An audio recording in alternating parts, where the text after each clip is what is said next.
Hi guys, Happy Gamer here, and welcome to first session of Oh for the Frozen Pokemon, as I'm calling it.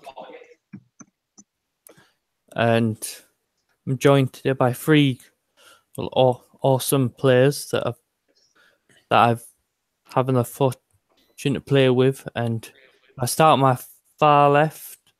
I've got Layth. Do you want to introduce yourself? Hey guys, I'm Layth. I'm Darius Jonna on YouTube's, and I want to disagree completely with what RP Gamer over there has said about me being a good player. I'm the world's worst player. I have ended campaigns by my own existence, and you have made a horrible mistake, RP. Hope you get along with this one. But seriously, I'm very happy to be here, and I shall be playing my favorite Pokemon.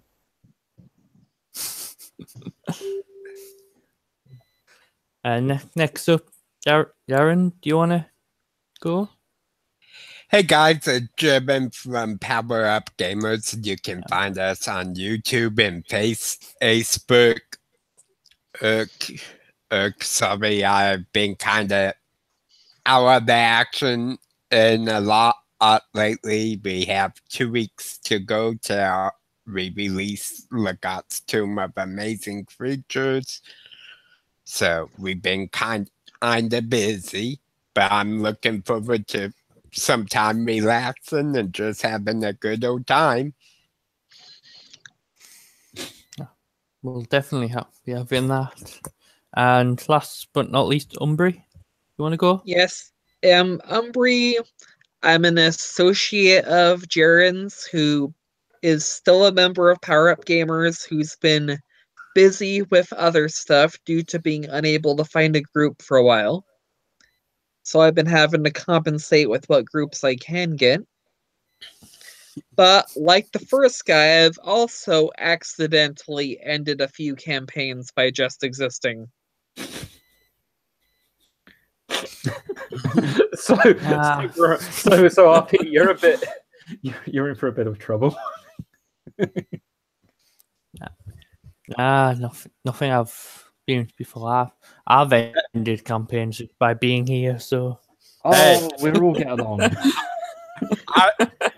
I gotta say, I've ended a few myself, although it wasn't just by being there. It's gonna go well then.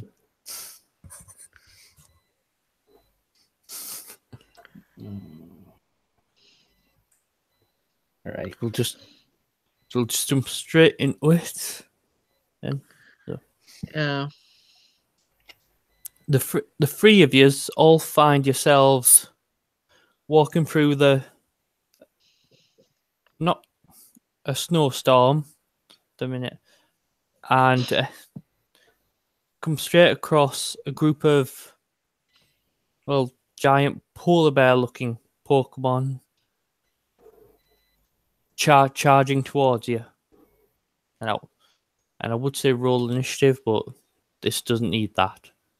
Sorry, I gotta go grab my physical dice out of my dice bag. I'm missing so many of them.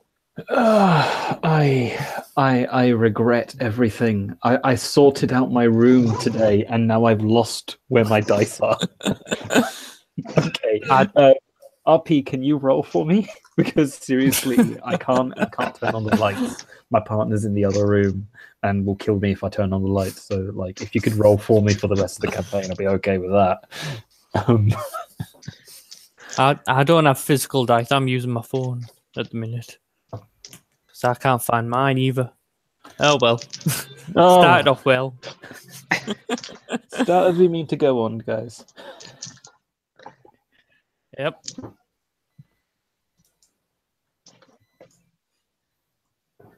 And it's Umbrie to go first. What? You're up first. Yep. So what's happening? Sorry, my mom's phone is ringing. I'm gonna close my bedroom door. Okay. But while she takes takes care of that. Like I dropped off a dice roller in the chat. Thank For- you very much. Thank you You're very much, my welcome. friend. I've got it. Look better than me rolling everyone's.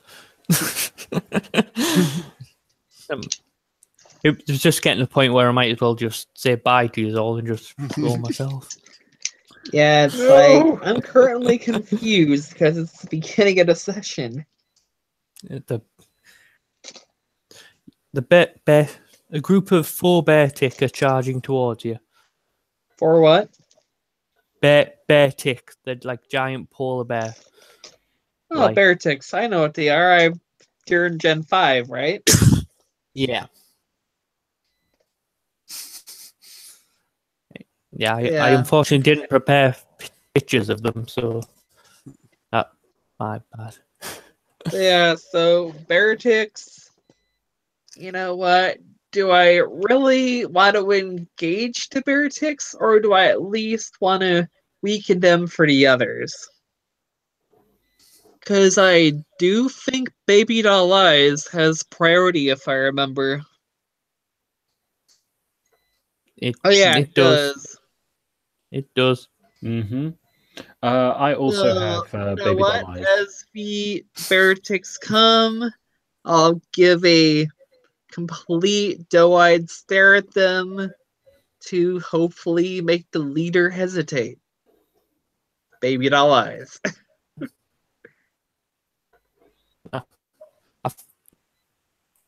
I forget, is that a...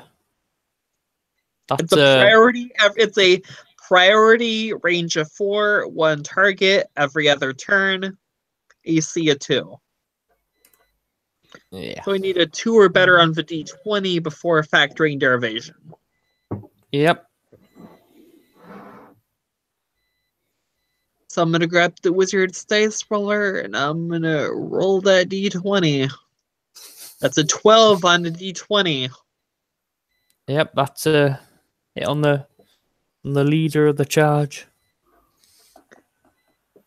And basically, by hopefully weakening the leader and making them hesitate, that it might affect the others in the group as well. Yeah. Speaking of that, it's the leader's turn. But he kind of stopped in his tracks, staring at you with your little doe-eyed look, and he's a little confused at why you're just sitting there giving this look to them. Giving him this look, and his attack is lowered by 1 combat stage. Yeah, but the bear tick right behind him comes straight for. Thanks, Layth. Yep. I have supplied the image. This is what a bear tick looks like. Yeah. Come straight for. What's your mareeo called again, Layth? It is called Professor Bismuth. Come straight for Professor Bismuth with its fist as ice. Well, glowing. Alright, blue. gonna make a copy of this sheet so I can edit in the details myself. I've changed it for you. You should now be able to edit your sheet. Alright. Yeah. Alright. As it currently says, view only. Yeah, if you refresh, I've changed it to Alright. edit. Right, You know what? roll. Yeah, Professor Firefly. Yeah, and you get hit full force with an ice punch. For... Okay. And that does 11 damage minus your defense. So that's just my entire defense? It'd be a special defense, actually. A special defense, okay. The ice punch was a physical move. I must be looking at the wrong. Yeah, it is. I was looking at the wrong move. Sorry about that, Layth. No worries. No worries. Looking at the wrong move for a minute. So, am I going off defense? Am I subtracting defense or special defense? Just defense. Okay. I only got hit for 1 damage. I no-felt the fuck out of that. It was great. He tried to freeze me, but I was like, nah, bruv, it's all good. Right. Then we got the third bear tick. All coming for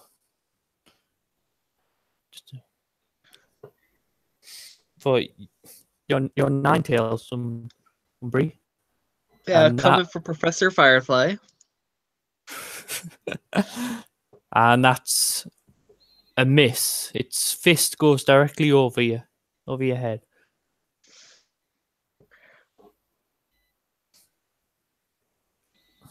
And the fourth one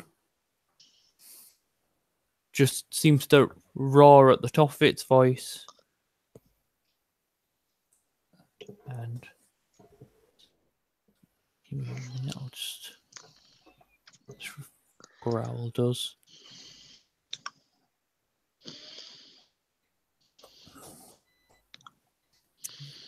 A minute.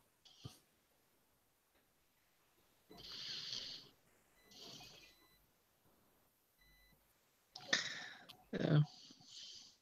All right, just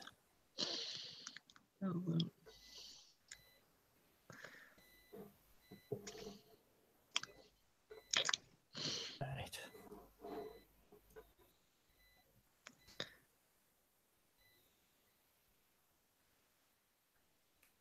Wait for my catch up.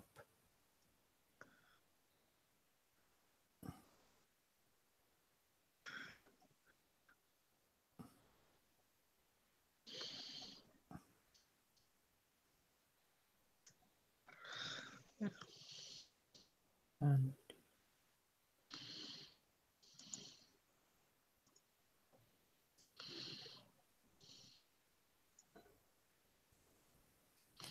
right. After that, the fourth one's going to come and get you again.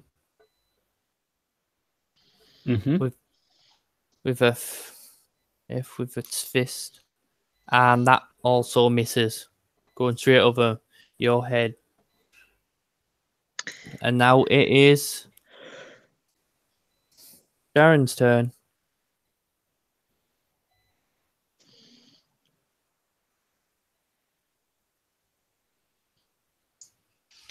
Okay, Edge would step to the side of the group, open, and looking at the closest tick, he's gonna do Draco Meteor. Okay.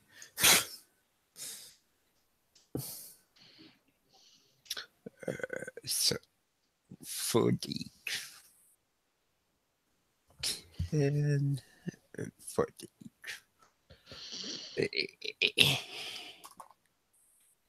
And that's a 16 on the D20. Yep.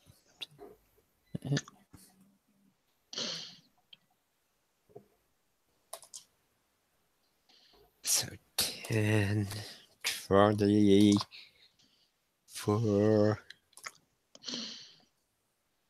25 plus 20 would be 45.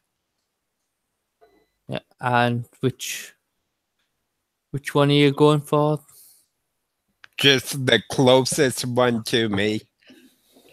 Right. The leader be close. And it would also lower its special attack by 2 combat stages. Yep.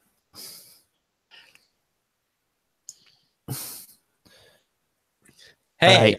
I learned to read the sheet. And now Not a bad start. Now it's the little Mareep. All right, it's not a little Mareep. As you can see, this is a very big, very oval shaped Mareep. It is like it's also this one looks like it's made out of like cotton wool. My one looks like it's made out of steel wool, like one of those strange like plastic like steel scrubbers that you got. Anyway, for my turn, I'm going to like continue to no sell this bear tick as it tries to beat me up.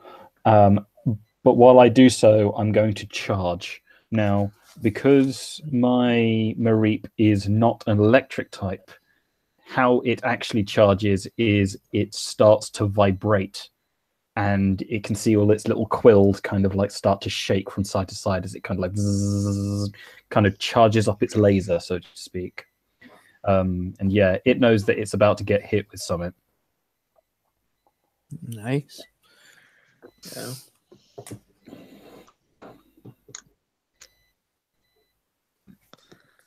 Sadly, that is all of my turn.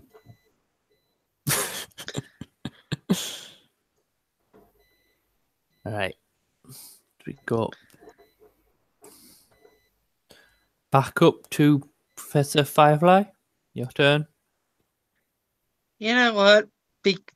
Because I can try, because there are so many bear ticks trying to punch me, I'm just gonna wag all 9 of my tails at them, basically a tail whip. Basically wagging, get them to lower their guard. Do you whip your tails back and forth, so to speak? Wag them and whip them back and forth, yes. Basically lowering their defense by 1 combat stage because they're effectively in burst 1, and it's got the friendly tag. Yep.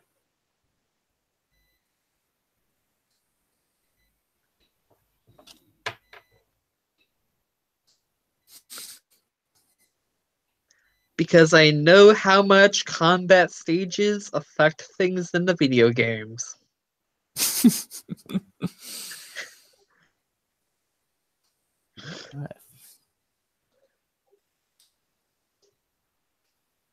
Right.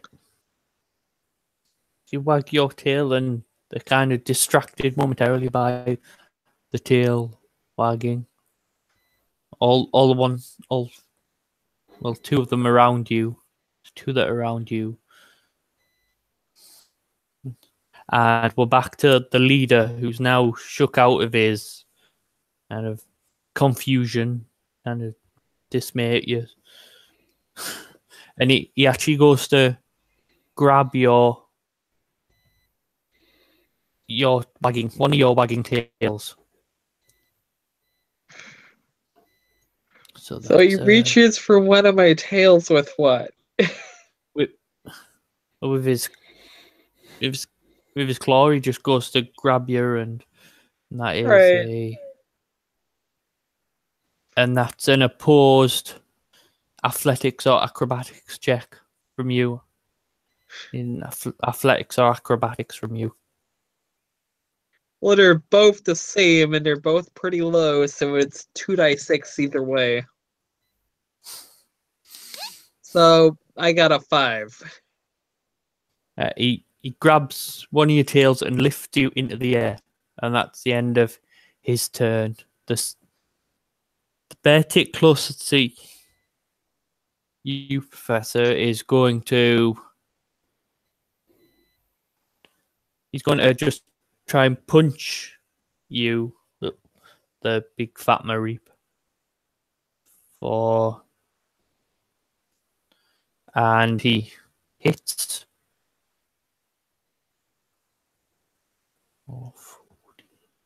for 20 damage minus your normal defense.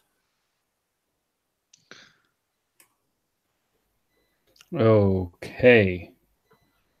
20 damage, you said? Yep. All right. Okay, the Mareep is going to, Still no sellings, but that one really hurt. But the vibrations are getting bigger. They're going bzzz, and they're getting fun. And the bear tick next to one of the bear tick next to you, Firefly, is going to actually punch you as you're hanging there by your tail. And he's going to do... And that's going to be 15 damage minus your defense. So I take 7.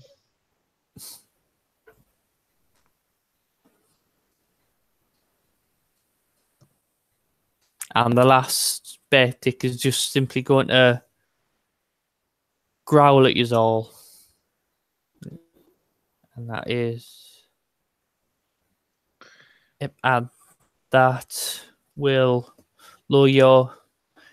That lowers your defense by 1 combat. Actually, growl lowers physical attack by 1 stage. Yes. Sorry, I don't know where I got defense from. I'm not with it right now. But, right. Right. So yeah, your physical attack goes down. And it will be Edge's turn now. Okay, see you, Professor Firefly just dangling there. Edge is gonna run up to the leader, and right as he gets to spin around and use his tail to do Iron Tail. Nice. And that will be an 18 on the die. Yeah. And Iron Tail is super effective against ice. Wow. Yep. 7. God, this is probably going to be a killing blow. 15. 24 plus 10 would be 34. And it lowers his defense by 1 combat stage. Yeah, well, that's not needed as his grip loosens on Professor Firefly and he falls to the ground, dead. Oh snap, dude! You killed him. I'm sorry. There's no knocking unconscious in this. Hey, No, I'm cool with that. Edges, one badass Gible.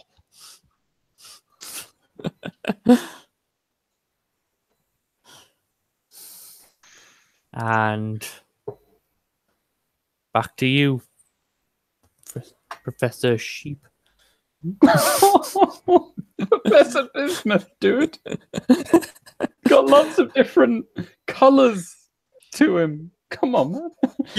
He's one bad professor. Oh no. Oh no. One bad professor.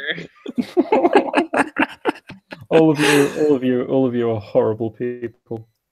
Okay, so I need a slight bit of assistance with this in relation to what I actually have to roll. I know I have to roll a d20, go figure, but I want to, if you could tell me what I have to roll, you know, what I have to do in order to roll it.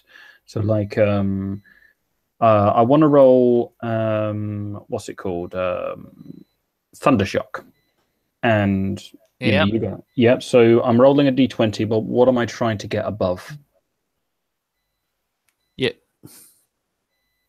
It's right where it says AC. Yeah, the AC. Oh, okay. I see. I got it. So it's 2 up. Okay, cool. And whoop. Ooh, bugger. I got an 8. That was lucky. All right. So I'm going to screen share because I love screen share. I've found out that screen share exists. So basically, you know what I was saying before about bismuth basically starting to vibrate and stuff? Well, what's been happening is that the weird amounts of weird iridescent colors to bismuth's fur, just to the wool of his body, just start to kind of part away, and then a little circular object just starts to form, and it immediately just like bing, just shoots off in much the way that this happens.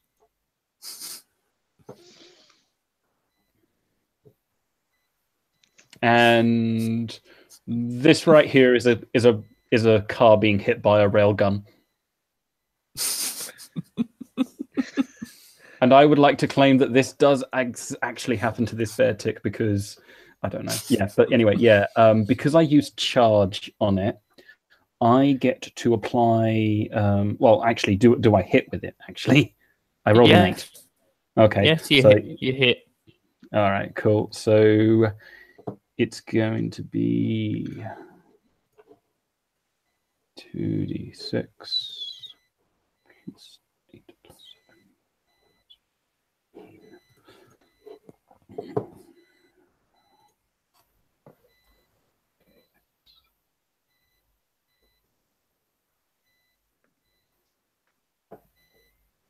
All right. So that's 35 damage. Because I used charge, I get to apply my damage roll twice, and I rolled a 6 and a 4, and I add 8 because that's the normal roll, but then I get a damage bonus of 7. You see the bear tick drop to its knee, the static electric like sizzling around it, but it doesn't seem too phased. Cool. I feel like I've failed somehow. Anyway, yeah. Professor Firefly, back to you. Yeah. The nine-tailed fox thingy opens her snout-like mouth and proceeds to spray what appears to be a series of puffs of fire akin to Danmaku or bunch of curtain fire. Basically, you played the Toho games, right? Mm-hmm. Yeah. Danmaku, a fire aimed at one of the bear ticks that was once on her. From her mouth. Yeah. Basically, it's an ember. Yeah. I'm going to roll the d20 real quick. All right, so I've made That's a 9 on the d20. Yeah. And because fire is super effective against ice, it deals double. So 2d6 plus 14 times 2. So that's going to be 42 damage minus its special defense. Yep. And kind of see the bear tick fall to the ground, pretty much burnt to a crisp. All its fur burned. As the fire now it's a source of meat. Now it's a source of cooked meat. I think we've just found lunch. I mean, I don't know. Am I an omnivore? I think I'm a herbivore, but I'm perfectly willing to try eating.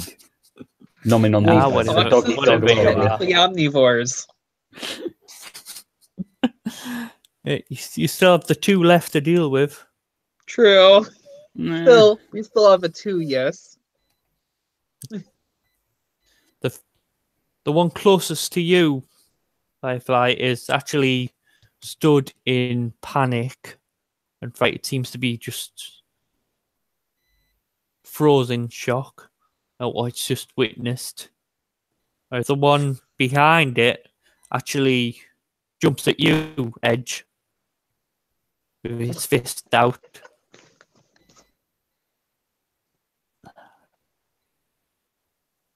And it. And he's just bring my dice roller back up. Does a 15 on a d20, which is a definite hit. On edge for. Well, that's useful. 15 damage. Special defense. Special defense because I've flavored it with ice. Flavored his struggle with ice.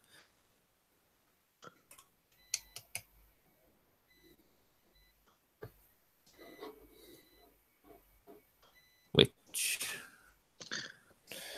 actually I forgot that you're a dragon type, so no, don't bother. 15 damage.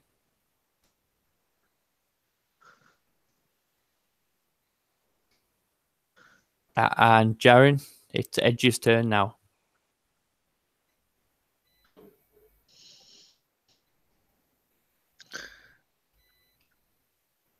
Okay, let's see here.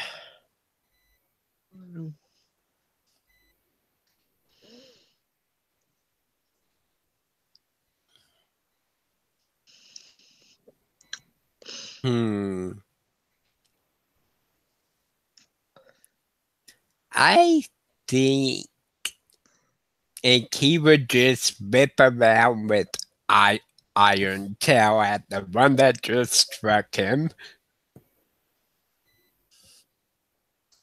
Yeah. And that's a 15 on the die. Yep. Getting ready to kill off another bear tick here. 10, 14, 19 plus 10 is 29. Then, because steel is super effective against ice, you double it to 58. And if he survives, his defense is lowered by 1 combat stage. Yep. And then would just I'll right back at him. Well, Beartick is only barely still standing. Looking quite worse aware and quite sorry for itself. And now, Professor Bismuth, if you want to go. Okay, Professor Bismuth is going to like there's the dude who's on the ground. I hit him. So what I'm going to do now that I've got this wee fool on the ground is I'm going to use Thunder Wave on him.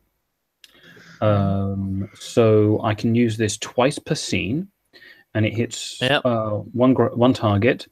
Now it's an auto hit. It cannot miss unless they are immune to thunder, to electrical attacks, or they have some ability that will negate it. Otherwise, they're paralyzed. No, which one were you attacking? Which one were you using it on? There was the one that I've been, trading blows with. Oh, yeah. Yeah, and kind of turning around, looking at the others, I'm going to go mareep, and that basically means, yo fools, what the hell's going on? Why are we being attacked by some bear ticks and stuff? Do they want to eat us?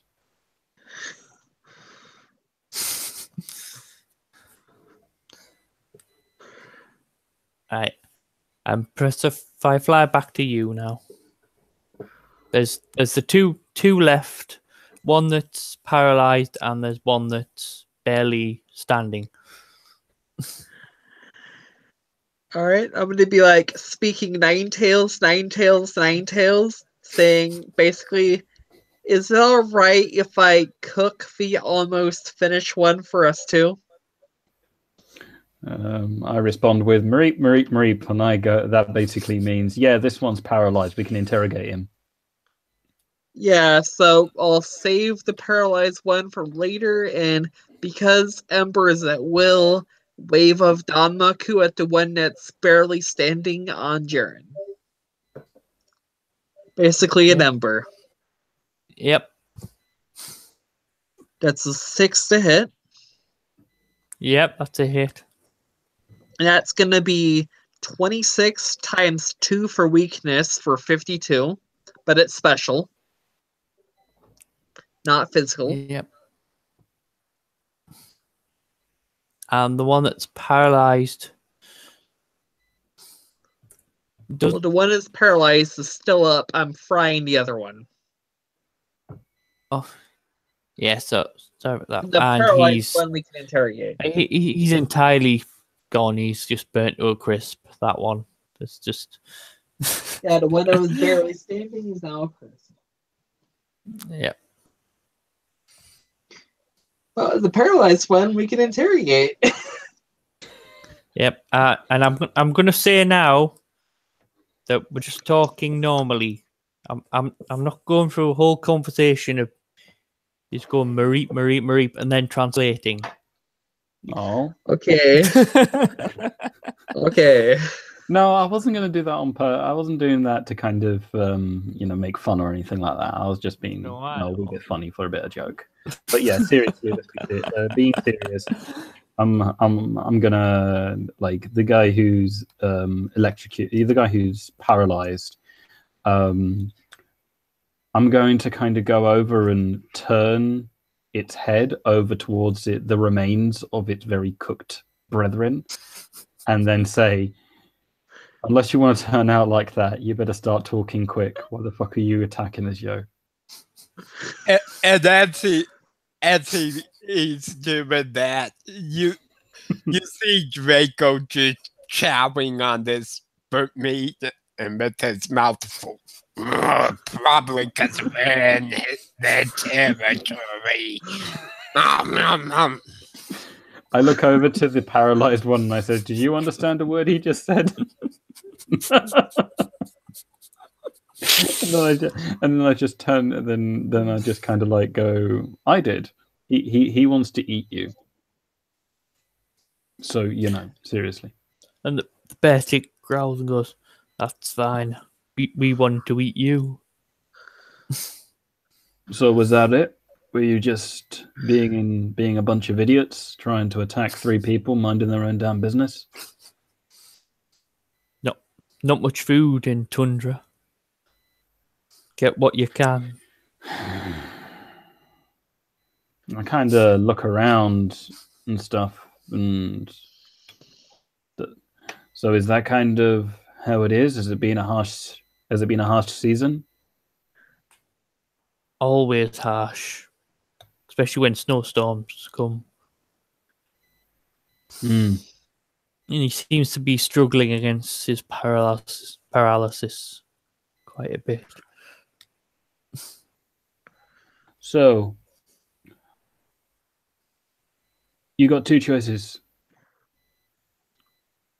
And actually, I'm going to turn to the others with a look of like, follow my lead or not. It's up to you. You're free to do as you wish. And I'm just going to say, we could just off you here and now and chow down on you before the paralysis comes off. Or we'll let the paralysis comes off, and then you can show us to some shelter. Deal?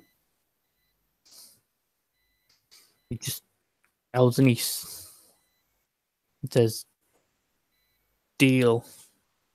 I look over to the others. Are you guys okay with it? Yes, I am okay. Edward growl look at the last one live says, long as he minds his manners. After all, it takes a lot to fill up a Gible's belly. I look down at the poor Beartick. And I just go, by the way, my name's Bismuth. What's yours? Drake. Good to meet you, Drake. Firefly. Or at least that's my surname. I kind of look over to Drake with a kind of look of like, say, pleased to meet you, be polite, show good manners. He just growls at you, and once the paralysis wears off, he just gestures you in the direction north and leads you through the snowstorm to a small cave. And he says home, and then just wanders further into the cave, leaving you by the entrance.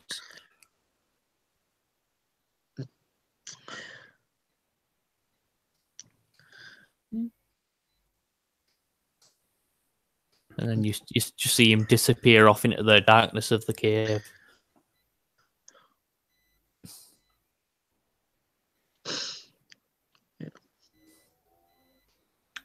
Bismuth is gonna be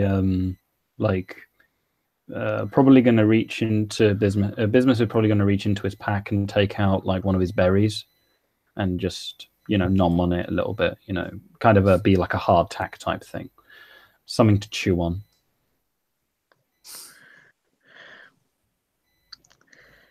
That's what those deceased fried bear ticks are for. I kind of look over. Ninetales are technically foxes, and foxes are technically omnivores. Yeah, but like I never got a judgment from the DM on this. Am I a herbivore or an omnivore, dude? I'll just let you be an omnivore. All right, then I'm going to totally chow down on these bear ticks. Come on, dude. Yeah.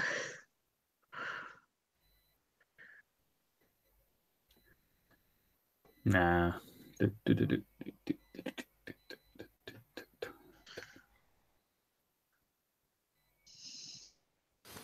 Right, I'll be right back, guys. Just a minute. All right.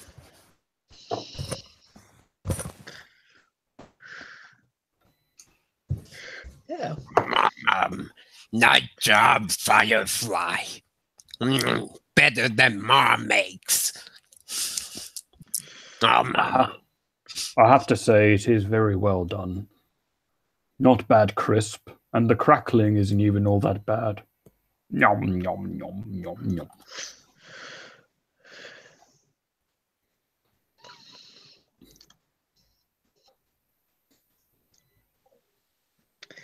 Yeah.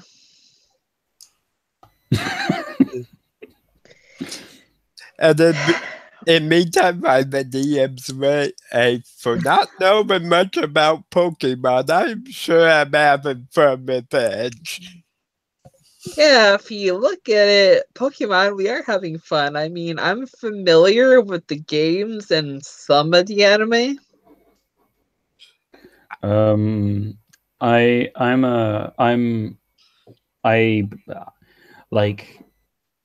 I'm interested in Pokemon, but it's more like I'm interested in the idea of Pokemon and being really weird with it, like the image of a mareep made out of steel wool eating a giant bear. Yes. That's fun. Yes, a mareep made out of steel wool is awesome. Hey, I like the Ninetales, dude. You turned it into bullet hell. That was fucking hardcore. you guys got me beat when it comes to this. I've seen maybe 3 episodes and played the online collectible game like twice. No, that's cool. So I know. Yeah, I took Ember and turned it into flaming bullet hell. Yep, I'm okay with that. That's good. That's some good hardcore stuff. Bullet hell, can you dodge the rain? But yeah, I did some nice stuff with my Gible. I wanted dragon type because dragons are like my thing Yeah. in D&D. Mm-hmm. But I was trying for a cross between dragon and fighting type, and Gible was like the closest I found. Yeah, Gible is dragon ground, or it evolves into a dragon ground. I think it Ground is very evolves similar to fighting. Both have a lot of coverage. Yeah, I think it evolves into dragon ground Yeah, at some point. yeah, But does. the nice thing is hidden power's one of my moves. Ooh, that's going to be some nice, good ones. Haven't rolled to see what element type, but I figure I will when it comes up. Oh. But just Cool. to let Brian know, I was saying for not being very familiar with it, I'm loving playing Edge. And then we were talking like how much we actually knew. Yeah, Um, with the exception of Ember and Quick Attack, all my other moves are debuffs. Mine's pretty much the same thing, you know. Like my power, my charge power is like exclusively just kind of. It might as well just have a thing next to it. It's like this is this is turn 1 power, and then Thundershock is this is turn 2 power, and that's it. Because you know. Guess Yeah, Ember, Tail Whip, Roar, Baby Doll Eyes, Quick Attack, Fire Spin, Confuse Ray. Guess Edge is the tank of the group. Because, like, only one of his moves is like a buff. The rest is like straight combat. Yeah.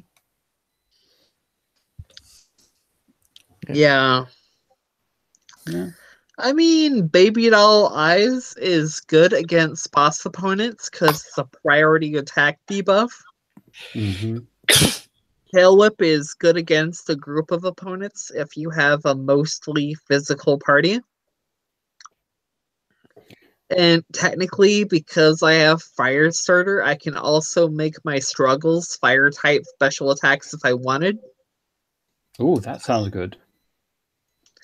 Basically, what Firestarter does is it gives you 2 extra options on your struggle that you can combine. The first is to make it a fire type move. The second, only applicable if you make it fire first, is to choose whether it's physical or special.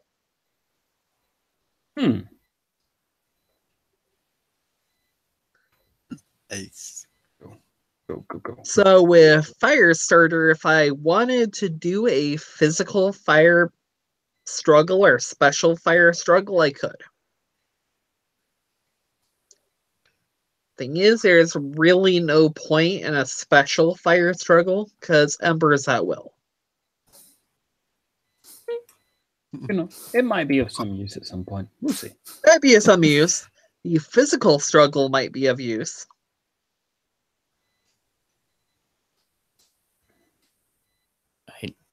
Pretty much what struggle attacks are good for is opportunity attacks and stuff.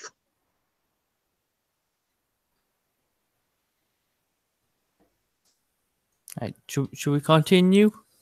Yeah. Fine by me. Fine by me. Left you off in the cave just to your own devices. The bear tick had wandered off. Seemed to like wander off into the darkness. And as you sit there regaining your composure and the adrenaline of the fight wearing off, you remember exactly why you were there. The expedition that started 6 months ago, and the fact that you've been stranded for the last 3 and have only just decided once the snowstorm died down long enough, well, far enough for you to actually venture out. And that is when you began to hear a voice in your head calling you just into the depths of the snowstorm. And that's what you've been following for the past probably half a day before you met the bear ticks. What is it? It's your turn to set the table. Hey, we're having chicken fries, steak. Do you want mashed potatoes and white gravy or quinoa? Quinoa. Mashed potatoes and white gravy? No.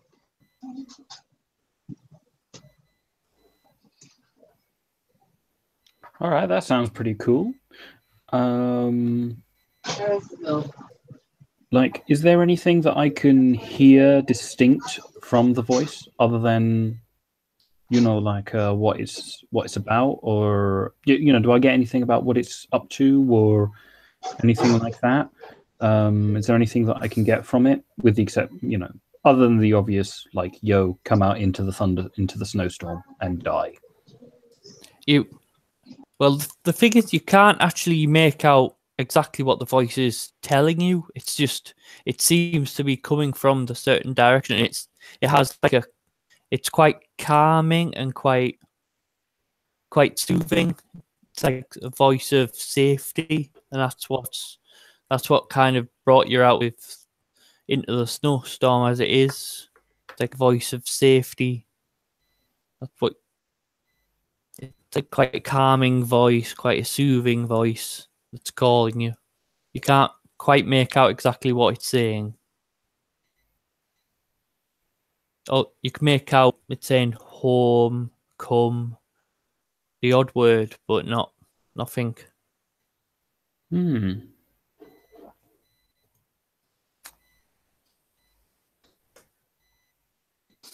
I kind of speak up and, for the first time in a little while, and I'll just kind of say, that voice on the wind is not going to bode well.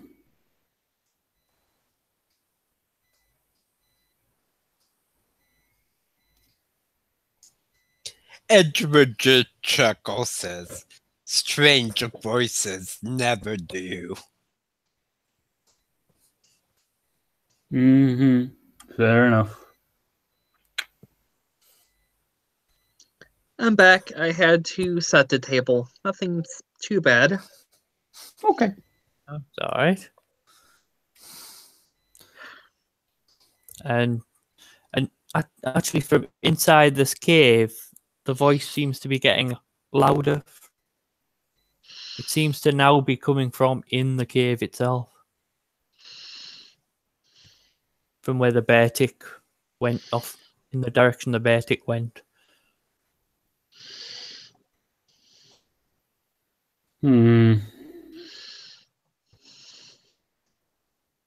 Still just as soothing and calming it was when you started. Would an occult education roll tell me if this particular voice has any supernatural bearing?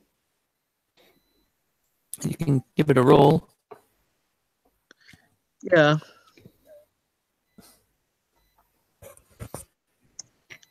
Alright, occult education, gotta look that up. Oh, I'm novice at that. That's not completely bad. That's accidentally forgot to put a modifier. But oh, total of 12.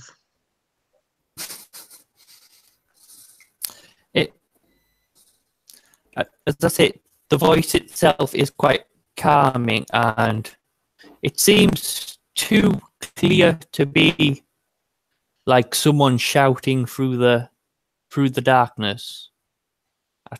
It seems that it is just like emanating in your heads.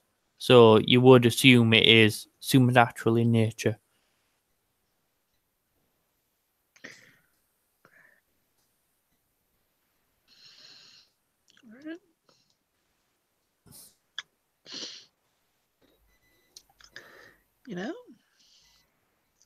Since the voice is clearly supernatural, I'm going to attempt to try and use my Ninetales association with the occult that most Ninetales typically have to find out the direction this voice is coming from. basically track to set track by voice. Yeah. And Basically, follow the voice. Would that be survival? the If voice I remember, survival seems, is use a track. yeah, the voice seems to, although it's in your head, it seems to be suggesting a direction that it's being sent from, and it's in the darkness of the cave that you're now in. It seems that, although while you were outside, it seems to be coming from the direction you were going in. It now seems to be coming from this cave, the darkness of this cave, All right. pulling you that way. All right. Using the voice's directions as a substitute for tracks. So if you needed a survival or anything, I got a 12. In case survival is needed or not. Because I'll be following the voice and hinting for the rest to follow. Okay, I'm going to bring up the rear. And what I'm going to do is I'm going to give Draco. I'm going to give Draco one of these little spines that I have kind of around the nape of my neck. And I'm going to give him one. Yep. And I kind of tell him that if you need to, give that a snap and it'll help. And I'm going to use one of my reflect abilities, and I'm going to give him that blessing. And I'm going to do the same to the other professor in this room. All right. Yeah, so basically you both have reflect now. If you, every time, like 2 times in the next combat or whatever, when you are hit, you can use the reflect in order to kind of reduce the damage by 1 step. So, it's a damage mitigation power.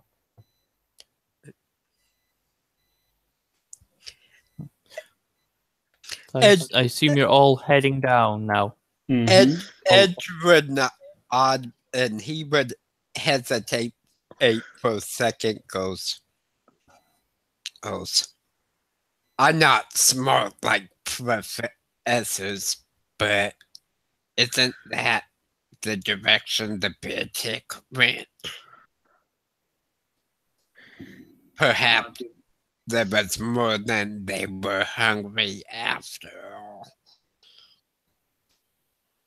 Maybe. Let's go have a look. Yeah, let's go have a look. These bear ticks might be guarding some important clues. Something valuable as well. Gible would just laugh and say, Maybe some priceless artifacts for a museum. Gible would just kind of laugh, goes, well, curiosity, he killed the fox, and then looks over at the sheep, goes, but I guess we'll lead the lamb to the slaughter. I'm going to no-sell, Bismuth is going to no-sell the fuck out of that. Just look at him, look at Gible with just a look of nope, not even gonna honor that, not even gonna listen to it. And then you just see kind of this toothy grin, like he's poking fun at you guys. Come on, Gible, let's not drag this on.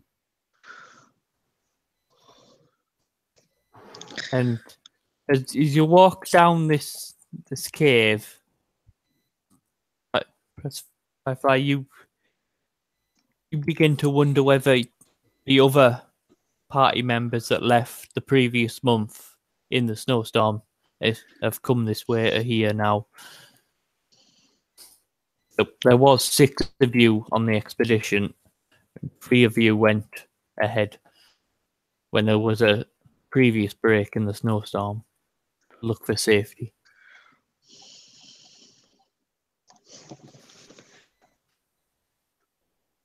And if you reach a more well-lit area of the cave, seems from a hole in the ceiling of the cave, you notice a large, appears to be a pit ahead of you.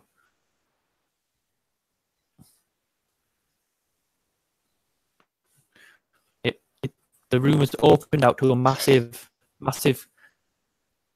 cave, and seems to be like a pit. Well, it's more like a huge chasm in the floor ahead of you.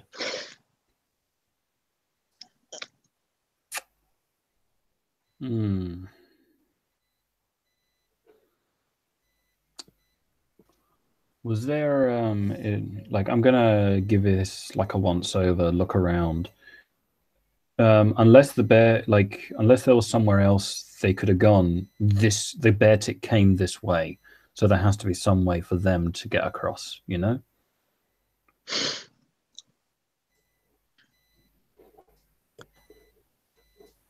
If you went to the, are you going to the edge or just?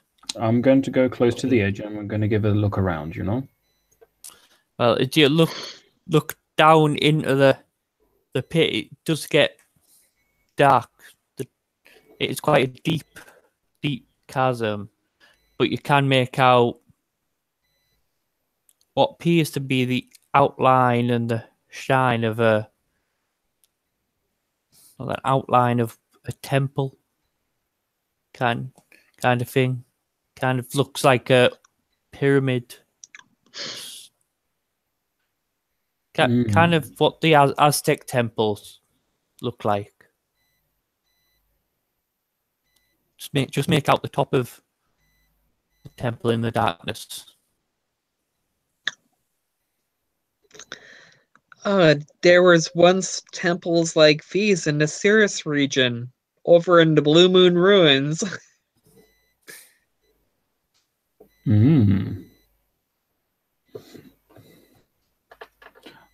Looking down at it, is there anything that I can remember from like my archaeological study or my paleontology about it? Does something of the architecture strike me or anything like that? It's from what you can see, you would guess it's probably the architecture of it's probably a couple of centuries old. Probably still has working traps as well. I hope so. Who's to say that it would be anything but boring?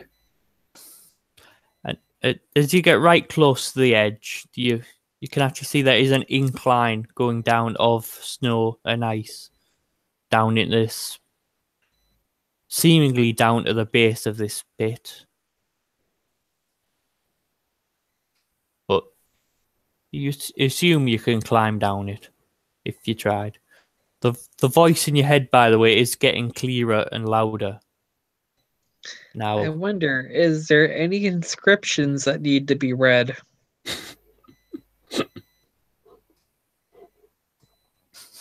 I think we're going too far into the Last Crusade here. Let's leave it be. By the way, guys, what do you say? Let's just hit it on the head and head home. Yeah? No. I'm going to get out. I'm going to reach in. I'm going to get out some rope. I've got about 25 yards of the stuff. Or I think it's 25 feet. But in any case, see if there's like a section where I can tie it. And then we can kind of start, climbing down maybe in a good idea, but I want to make there's some kind of support or something like that, you know? Yeah, you easily find a rock to tie it onto, and then you look down, and He's all gonna climb down using the rope. Yeah. Right. You've got Nope. an affle. What? Nope. Sorry. Oh, No, you're not. Nope. Edge is probably to be and not really comfortable with snow and ice, so he's just gonna use backup and use dig and make like a tunnel all planted towards the bottom of the chasm. Nice. And just dig its way down. Okay. Well, the other two, an athletics or an acrobatics check from you both for climbing down the snowy bank. I'm actually untrained in both, so it's 2d6 either way. So that's gonna be a 6. And I figured, where did I want to put that last skill rank? So I put it to be novice and intuition. Yep. So I need to fix the edges to 0.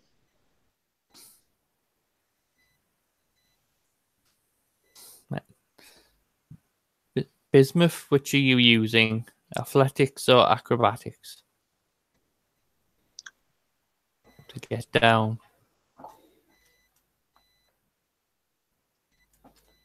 I think I will be using athletics on account of the fact that I'm better at that. Actually, no, I'm bad at both of them. I'm pathetic at both of those skills. So this is going to go interestingly. You do get a bonus from the roll. But... Okay, but somebody please catch me when I fall. Okay, guys. You could always slide down my tunnel behind me. Worst that could happen. I know. I want to see what happens. I want to see what happens when I fall like 6 trillion feet. So what do I roll? What do I roll, dude? Do you just want me to roll 2d6? Yep. That'll be what's the bonus? What's the bonus? You said I get a bonus.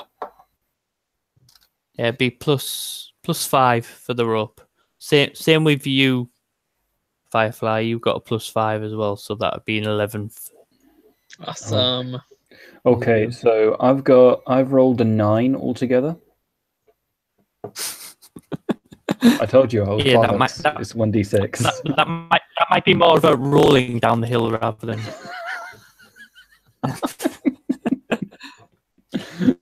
Just this big wire brush rolling. Right. So all I can imagine is Professor Firefly just steadily going down on the rope, and you hurtling past. It says I have unspent stats under trainer advancement bonuses.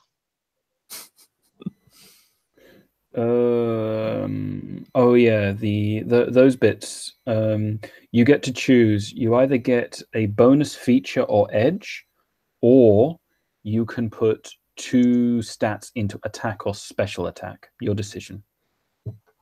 You can only pick one though. Guess I'll go with the bonus feature edge.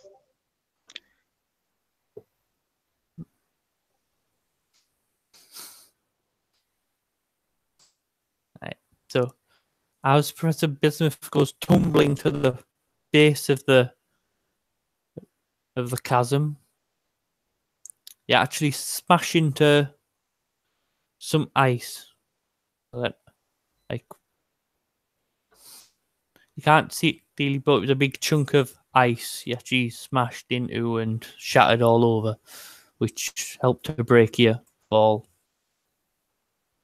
As Professor Firefly just casually comes down on the rope, and Edge digs himself out of his tunnel.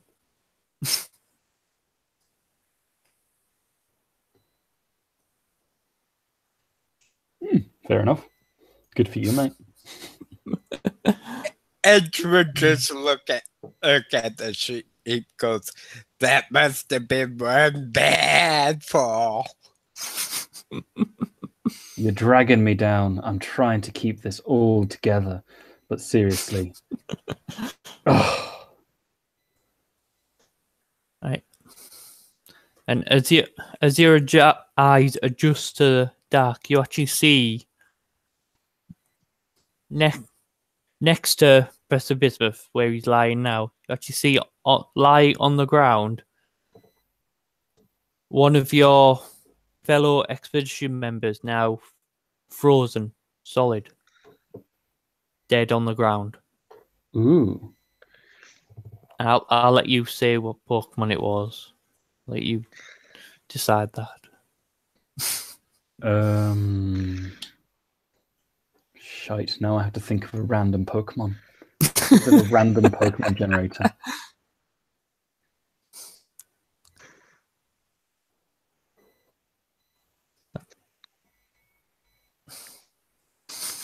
Good. Poor Pikachu. He knew he could have ashed in this weather.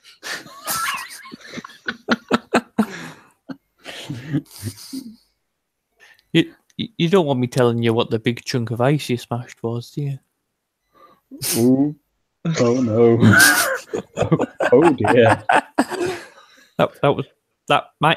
It may have been one of your other expedition members. May have been. I'm not going to confirm or deny that.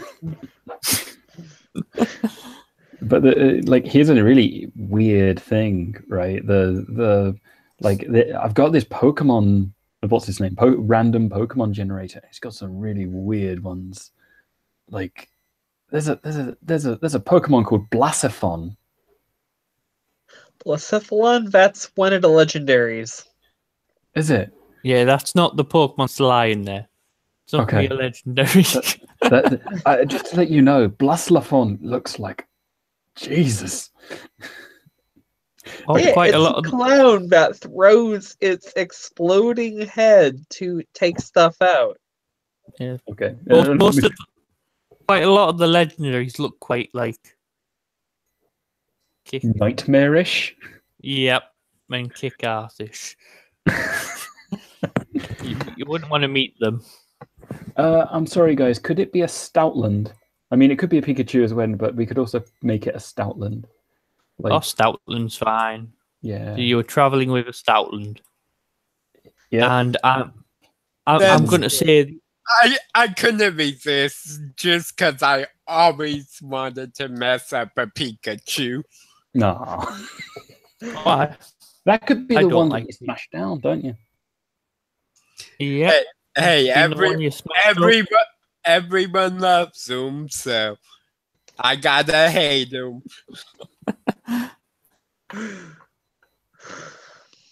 And you see from the dead body lying there, you also see footprints in the shallow snow heading in the direction of the temple. Well, it looks like we have somebody moving out ahead. See, every time I caught a Pikachu, I tried to Thunderstone it ASAP.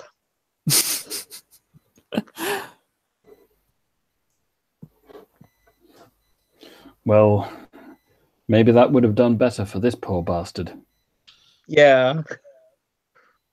Looking at the tracks, Edge would just kind of straighten and up goes,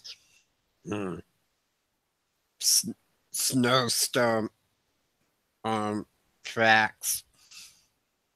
Kind of looks at him, then says, "They're pretty recent too." Mm-hmm.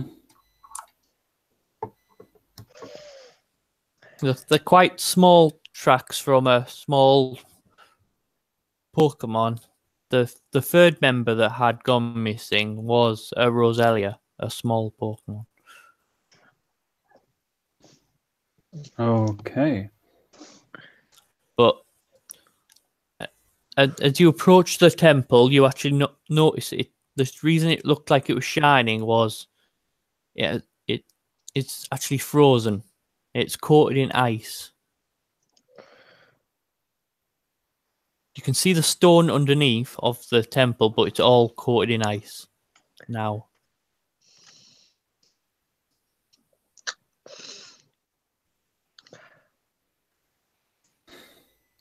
Like, I know it's the tundra and stuff like that. But like, does this ice look like it's been formed naturally? Because it's kind of striking me that this is like, that dude is in a great big block of ice. Somebody got frozen solid. They're freezing a bit too quickly for it to be particularly natural. Edward shake his head and no. Oh, cave prevents snowstorm freezing. Could be Articuno, could be Kyurem. Hey. Could be Regice. Could be lots of things, but I'm just naming legendaries I know that can create instant blocks of ice and instant frozen climates. Definitely isn't natural or from the weather. Yeah, to create something that frozen that fast, it would have to be an ice type legendary. The main ones I can think of are Articuno, Kyurem, and Regice, but there might be others. Well, no matter what, it doesn't sound like a good idea for us.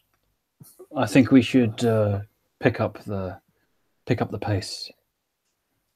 Just to get just to get out of here before any of those people you just said come in and stomp us. Yeah. To answer your question, the ice does look too clear and too like smooth to be natural forming ice. Clear, smooth ice. That makes it sound more like a case of Regice. Because Regice is clear and smooth. Fair enough. So yeah, that could be good. And once you get close enough, you are following the footprints. You see they lead up to what should have been the entranceway, but there is now just seemingly a hole blasted in the side where the entrance, where the door should have been.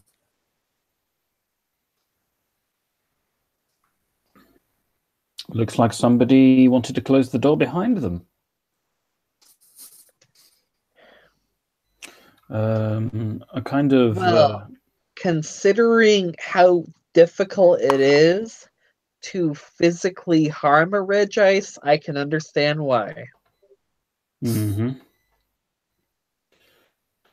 Those things can withstand steel type moves with ease despite being ice types.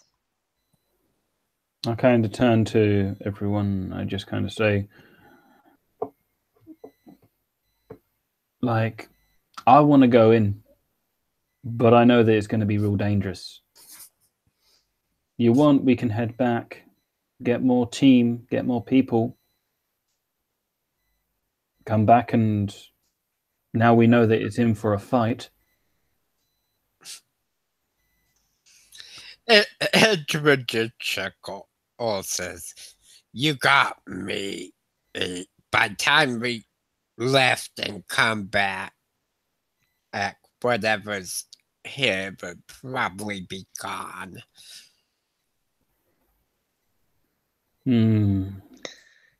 I mean, if we leave right now and come back later, somebody else might get those precious artifacts before we do. That's why I'm saying, but like, let's get this door open, yeah? Yeah.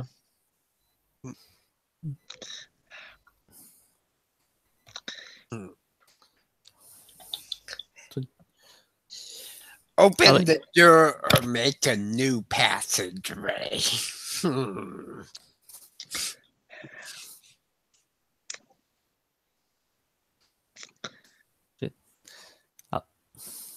Be a If I remember correctly, most legendaries can be reasoned with. Let's find out. Hopefully.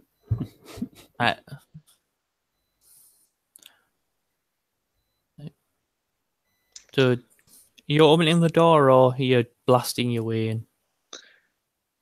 Let's try and open it gently as to not disturb any legendaries that might want to kill us, because I'd like the chance to reason with them if they are legendary. I also similarly agree. Yes. Okay. Because if they're legendary, they probably don't want to waste the energy to fight, because they'd probably care more about something more important than a few intruders. The key is to know each legendary's agenda. Ed just shakes his head. Professors talk too much. And he goes to grab at the door and tries to slam it open, not being one to be extremely quiet. Well, surprisingly, for how frozen this temple is, the door is quite unfrozen and opens quite easily. I mean, as soon as you do open it, a huge gust of freezing cold air comes shooting out, engulfing you all in cold. Oof. It feels a lot colder inside than it was outside.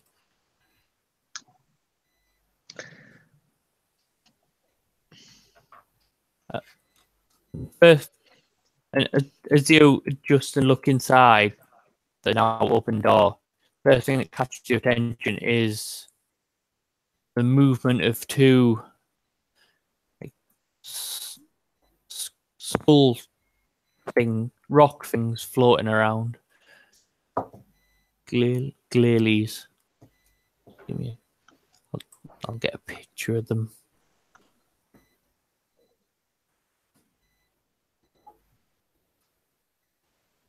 Geodudes, Roggenrollas, what? They're Glailies. You recognize them from your studies. And I'll share the screen.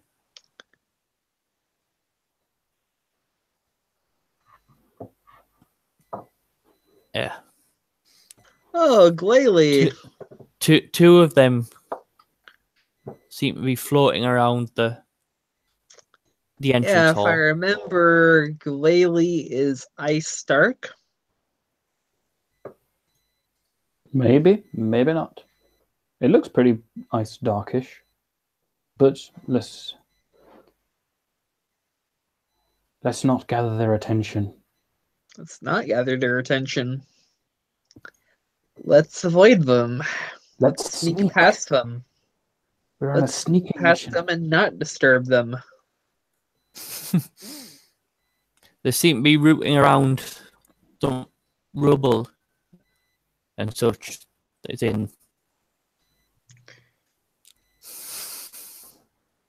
around the entranceway. You're going to try and sneak your way past them? Yeah.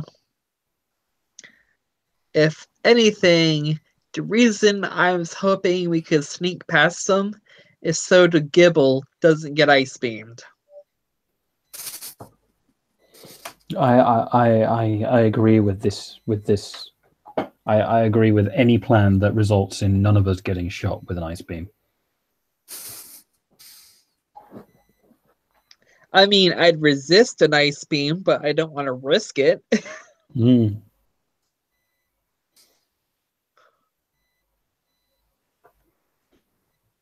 Yeah. Sneak past them is the plan. Mm-hmm. Okay, so do you want to give me a stealth roll? Stealth roll a 9.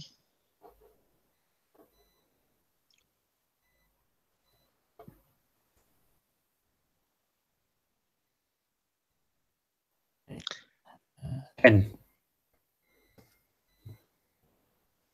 Just roll the.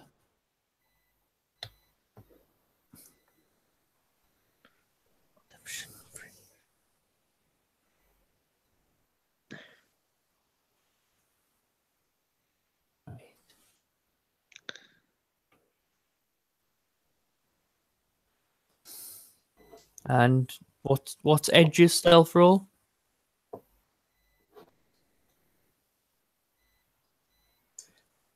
Okay, what? Sorry, I had to use the bathroom. Last thing I caught was we were coming in and saw two things floating around. okay, they are this thing right there, the glalie. That thing, we see a couple of those things, and we thought to sneak past them. So we rolled out stealth, and we're waiting on yours. Basically, that's it. Oh, lovely. Okay.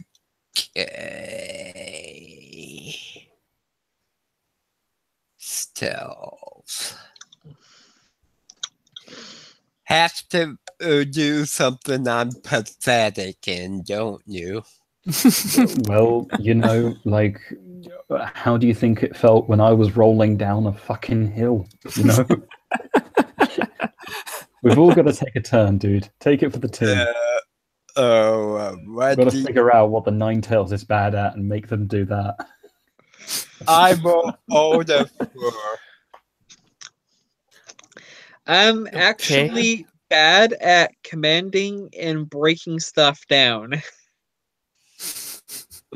So probably Right. I imagine my idea of sneaking. Boom, boom. Stupid Pokemon don't see me. Boom, boom, boom.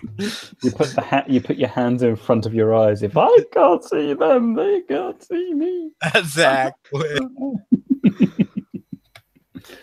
Right, and as you're all like sneaking through, hiding behind rubble as you're going, and the smell of, like, you get a whiff of fresh blood in the air as you're going along, and you begin to hear sound of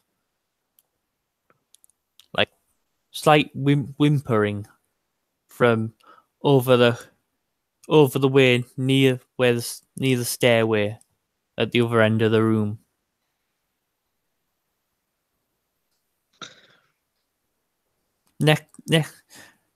As you're stealthing along, you actually notice now that the other end of the room, next to the stairway, a small like altar within an alcove. You can't quite see what's on the altar, but it looks to be like filled with items. But before that happens, yeah, Mm. I'm gonna. I thought that would have been better for you. Thought I'd roll again, see if it'd be better for you. No, Kind it of wasn't better. Wasn't better. No. The air above you suddenly becomes incredibly cold as ice forms on the wall just above your heads from an ice beam. No, no! Run away! Run away! And the second clearly appears in front of you, hovering in the air. Oh no. I'm gonna hit it with my railgun. I'm gonna Yeah, hit it with my laser.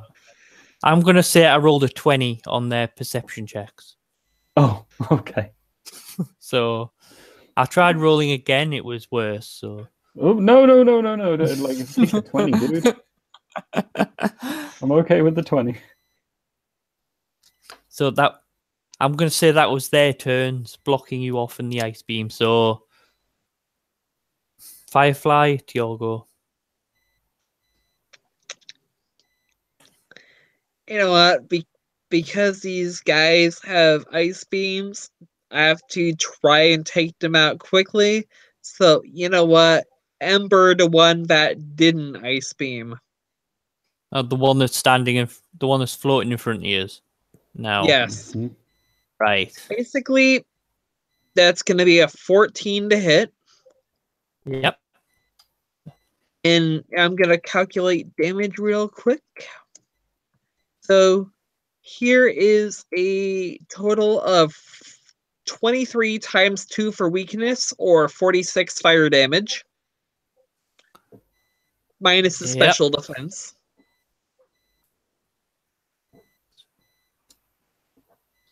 Because I'm using Ember, which is a super effective move. Basically, it's Yep. bullet hell.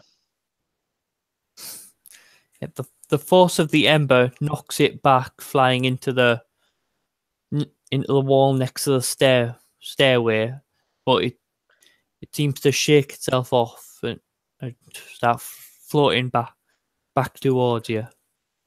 And Edge, what's Edge gonna do?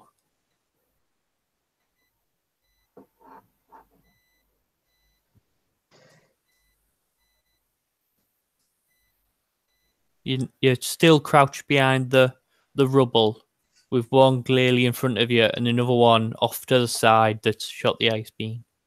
Okay, Edge is gonna look at his character sheet and figure out what to do. That's fine.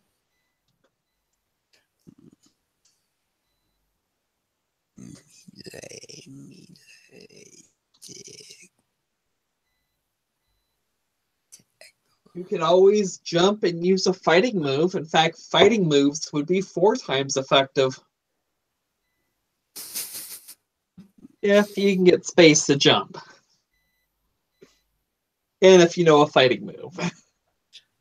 Oh, I know a couple of them, but I think I will actually go for the hidden power.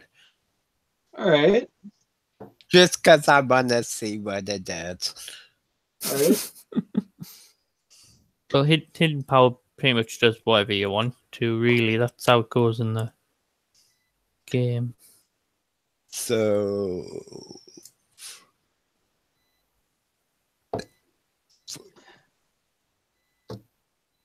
Okay. Up, gotta be roll.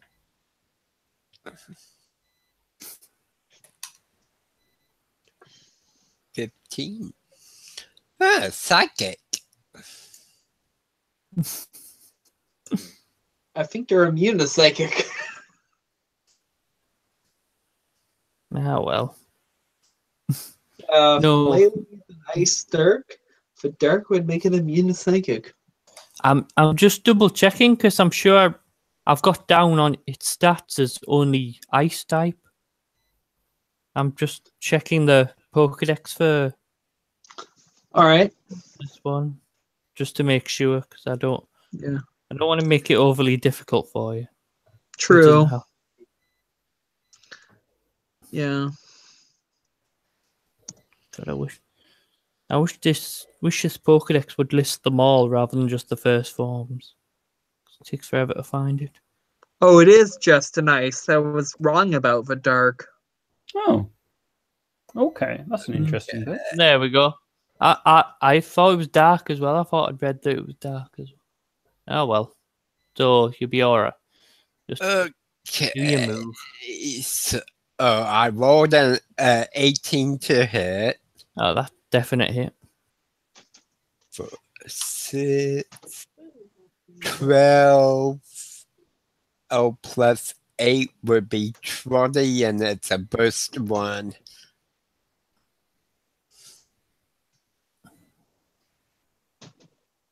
And the psychic damage.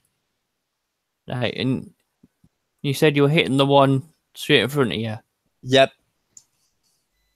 All right, well, that one goes flying against the wall, and it doesn't get back up again. And it just looks at the others as goes, psychic fighting dragon. Good. Right. So now, Professor Bismuth, you've just got the one over the rocks that fired the ice beam. Okay. I'm going to immediately use its thunder wave so we can bring it down. And my hope is that, like, you know, it's pretty high up in the air, right? Well, if I can use thunder wave on it, it will drop. Yeah. Okay, so yeah. Should do. Okay, and then I'm going to use... I don't know if I can actually properly do this, but I believe that I can use an AP in order to basically make another attack in the turn. Can I do that?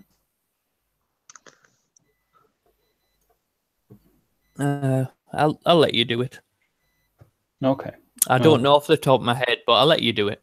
Okay, thank you. Well, in all cases, like pretty much what that's going to look like is, you know, as soon as the ice beam comes down, bismuth starts to kind of vibrate like he usually is, and kind of we didn't say what you know his static wave kind of looks like, and what that basically is that he vibrates so much that little particles of steel wire kind of like shake off of him, and they get like kind of wafted up, and they start hitting the person, and they're immediately kind of hit by electrostatic shock, and they basically would start dropping, and immediately as they're dropping, kind of like, you know, hitting a moving target, try to shoot a thunder shock at them. Okay. So trying to get above a I believe it's a 4 here. It's a 2. Trying to get above a 2. I rolled a 3. Go me. Yeah, that's a hit. Okay, so that's 2d6 plus. Yeah.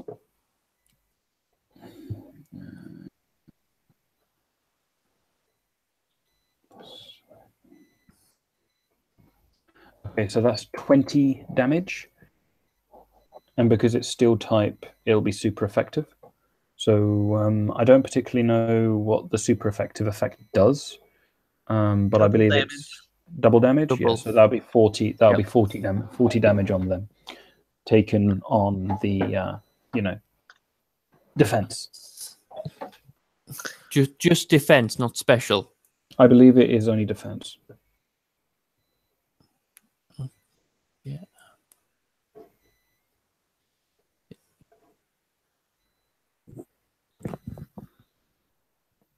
Yeah. It's still alive. Still alive. Still and paralyzed, so it's not going to be shooting us with its lovely ice beam. Yo, Professor, fuck him up. I was trying to be awesome and click my fingers like thing, but it just didn't do anything. I was like, oh. Let's see if I can pull this off. Right. Just a minute.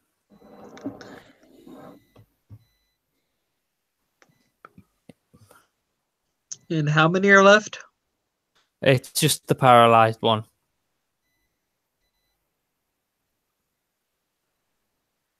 I'm just double checking. You interrogate the paralyzed one or finish it off?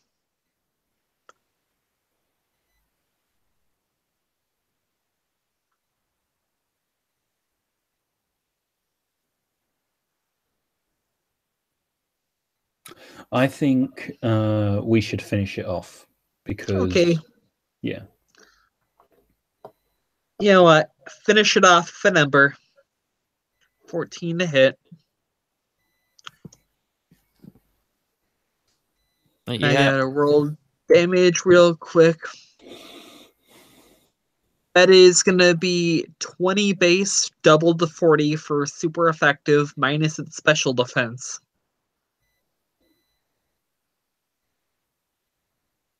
Yeah. I was just checking exactly what Paralyze did there. It would have been your go next anyway, because it lowers its speed right down. Yeah. Right. So, and that's it pretty much. Fried and dead. So, and since that's both of them dead, it's out of combat, and you're probably free to check the room like you would normally.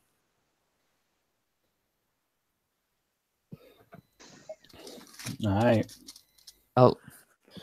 Since there's no more combat, I'll give you the description of the room as I've wrote it down. Okay. So it's a large entranceway that leads to a stairway heading downwards. In an alcove at the end lies an altar covered in old coins and yellowing bones.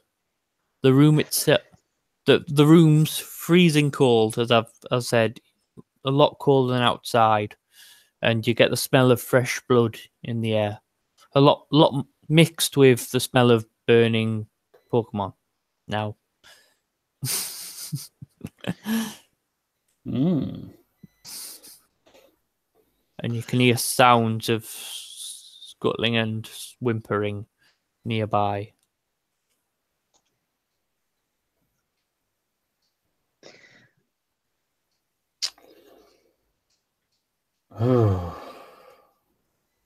I'm gonna say, I'm gonna suggest we should go see what the whimpering is about. Maybe there's one of our friends who need help.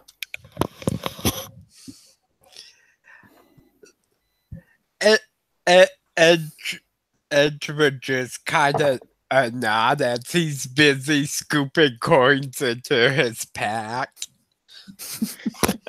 I'm kind of like, I really want to take those coins, but I want to be a nice person as well.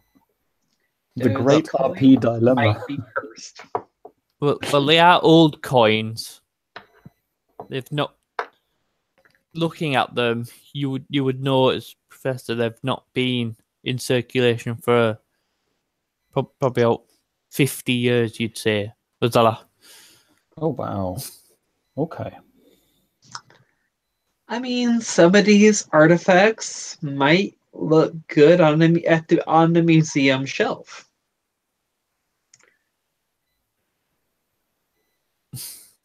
I have a yeah, okay, maybe.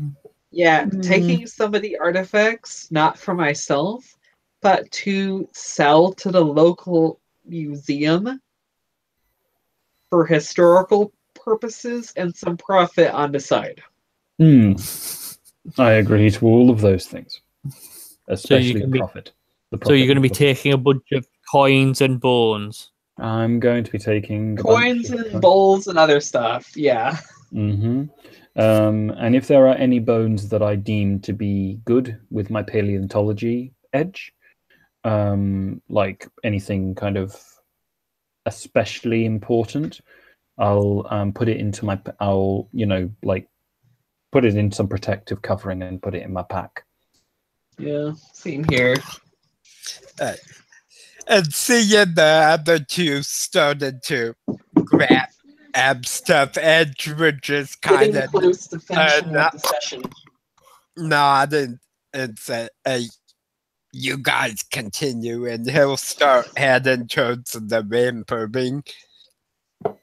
Just grab it. But he's gonna give a look at him of kind of like, "Fuck you."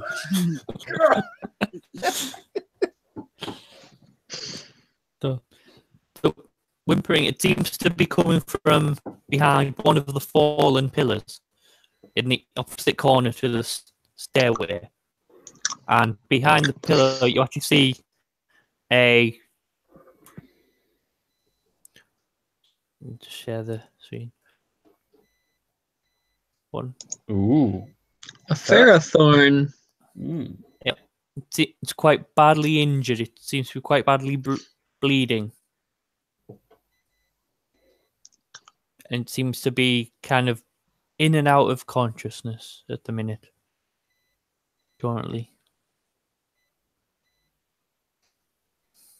But he looks up at you, like in his moment of consciousness, and says, Who are you? Edge would lean in over him and go, Edge. And then I'd like to do my untrained medicine. Let's have a look at me. I think I have. Some medicine. And that will be a total of 10, just to kind of see if I can figure out what caused the injuries and try to slow down bleeding until my companions get to them. Yeah. And now that I think about it, I can assist the medicine by cauterizing the wounds. Stop the bleeding. It does seem to be claw marks. You can tell from the wound. They are claw marks. So either Articuno or Kirim. Edge would just kind of look at him, goes, what did that? Those claw marks, if it's an ice type, and if this is a temple, it's probably legendary. Those claw marks are not a Regice thing. They'd be either Articuno or Kirim, to the best of my expectations. Professors talk too much, like creatures speak. Find out more from a person who go through it. I don't. It looks. I don't know. I've not seen it before. But it just attacked me with its icicles, claw-like icicles. Just shot them at me. Cut like steel.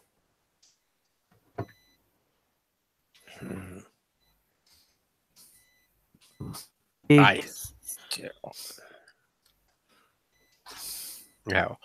And the Edge could cauterize the wounds as well, but he's not smart enough to think of that. And he's still trying to just kind of press down on the wounds to hold the blood in. And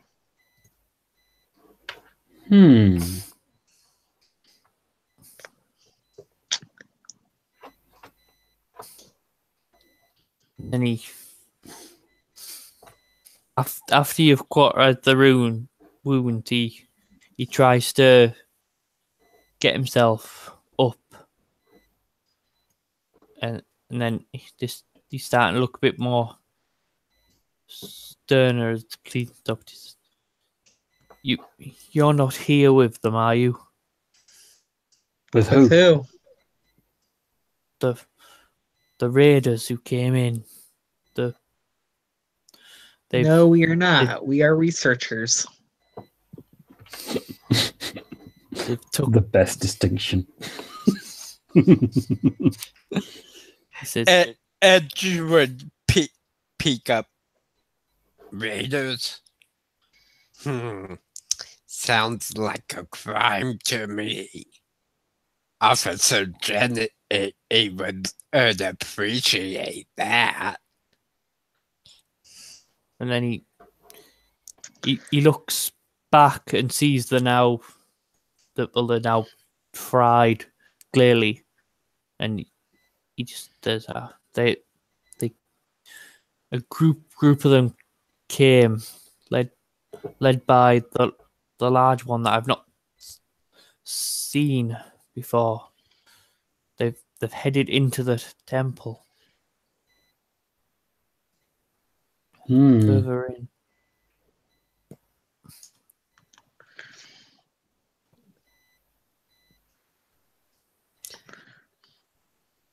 Edge thinks for a moment and says, "You seem familiar with this area. What's in the temple that they might want?"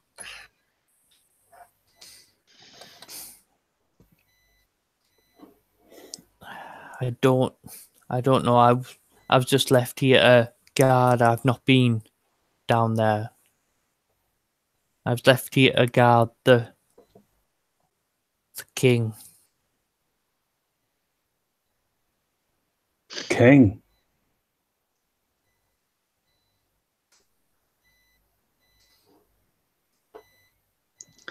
What kind of king? I'm not too. I don't know if it was a king. It's just what they called him before they left me here.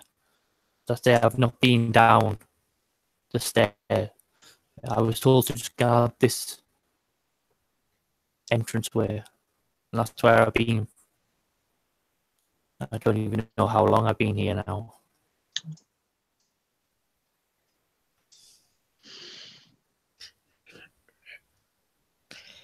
Edge would look him over. Well, if you're fit to travel, I suggest you leave. Things make it messy, and judging from the condition we found you in, and there's no guarantee of your safety if you stay. When he says a lot more firm now. No, I was told to guard here. I will accompany you.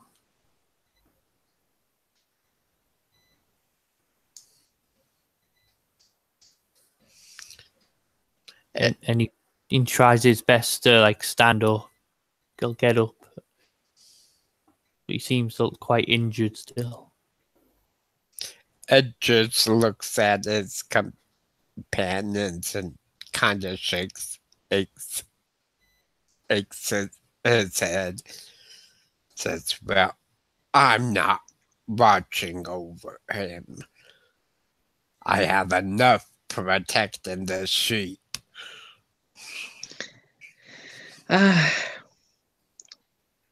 He could be very helpful in helping us recover what we need. Mm-hmm. And if you're here to protect There is this safety king, in numbers. and if you're here to protect this king, well, you could tell us about it, to say the least. Yeah, he could tell us about the king, and he could probably recognize the king for us. I wonder, do you know whether or not this king is rich? Does he give people money for good services rendered? The king is, well, not able at the moment. That's all I'm going to say. Not able to. Wasn't a nice king in life, so he's not able to help. Yeah. So you're guarding a tomb? You could say that, yes. I look around and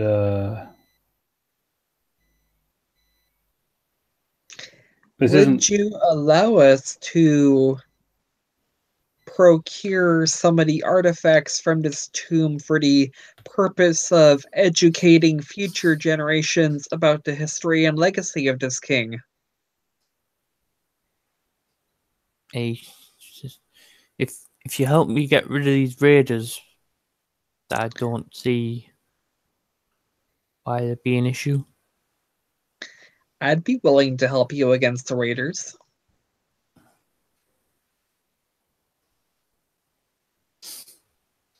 He just smirks at you and then looks at the other two.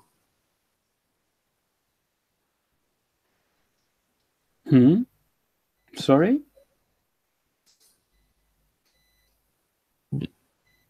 Are you coming? Are you helping? Yes, perfectly given to be helpful. Mm-hmm. Mm-hmm.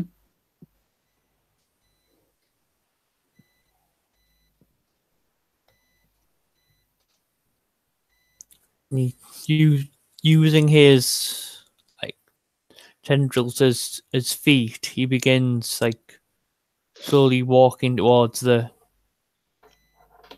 stairway and begins to head down. And he looks back to see if you are following. I'll follow in the lead. Yup, I will bring up the rear.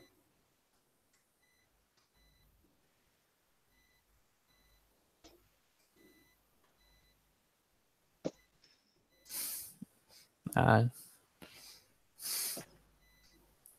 go down this stairway. You enter quite a large room with it. First thing you notice is the massive altar in the center of the room. Massive gold and bronze altar, upon which, like slotted slightly into it, is a large sword.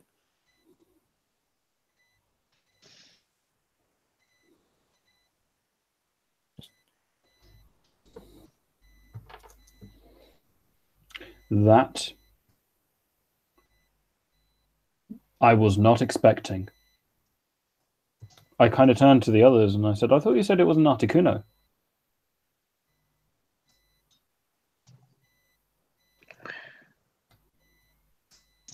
I thought that's what I thought it was. An Articuno or a Kyurem.